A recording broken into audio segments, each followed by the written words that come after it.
Hello, folks. Welcome to today's reading of Ruby on the Outside. We are finishing up this chapter.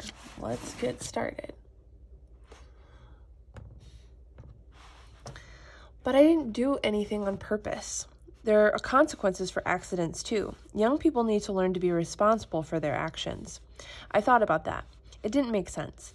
I knew I could have chosen not to throw the pencil, but I still didn't see why sitting here instead of playing outside was teaching me a lesson. It was just making me sad and mad and lonely.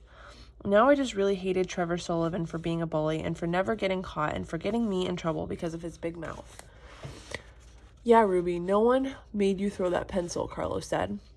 I think he liked talking more than doing his math homework. He didn't want the conversation to end.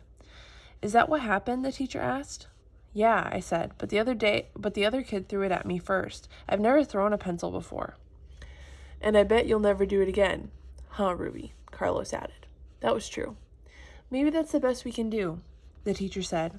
So that's my lesson? I asked the teacher, but I knew the answer. I was being punished and Trevor wasn't, and that was just the way it was. So, sure, the world was a safer place, but not for me. And at the end of the period, Carlos bolted out of the door. I just sat there. I know it seems unfair. The teacher came over and stood by my desk.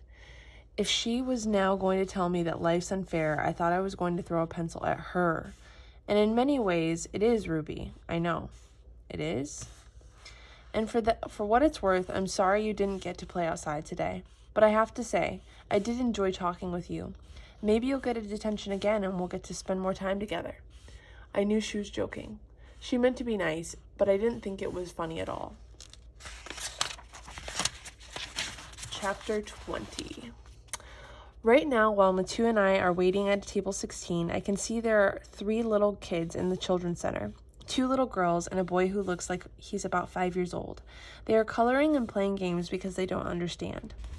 Maybe one of them will try and ask the corrections officer to let her take her mother home. Maybe that little girl thinks today is soon enough. Today she's waited for so long, and she's been so good, done everything everyone told her. So why isn't her mother coming home with her? To cook her dinner, to tuck her into bed, to tell her she's good and pretty and loved, help her with her homework, and tell her that everything's going to be okay. Life is unfair. Everybody knows that. Teachers and parents say it all the time. But if everyone knows it, why do they let it happen? Why doesn't somebody do something about it? Life wouldn't be so unfair if people did something about it. I know that what my mother did was a lot worse than throwing a pencil. She left her daughter alone in an apartment and went with her husband to hold up a store because he asked her to. And someone who didn't deserve to, someone who was totally innocent, lost their life. No, someone didn't lose their life that day. 2 people did. Josh Tips and me. I lost the life I was supposed to have that day too. Maybe if she hadn't gone, Nick wouldn't have gone. Maybe if she had just been a little stronger and said, no, this isn't right, he wouldn't have done it. At least not that night. Not that night that Margaret's brother Josh was working behind the counter. Maybe if my mother had loved me more than she wanted Nick to love her, none of this world would have happened at all. If my mother loved me at all, she wouldn't have let this happen. I hate her now for not loving me enough. I hate myself for not being lovable enough.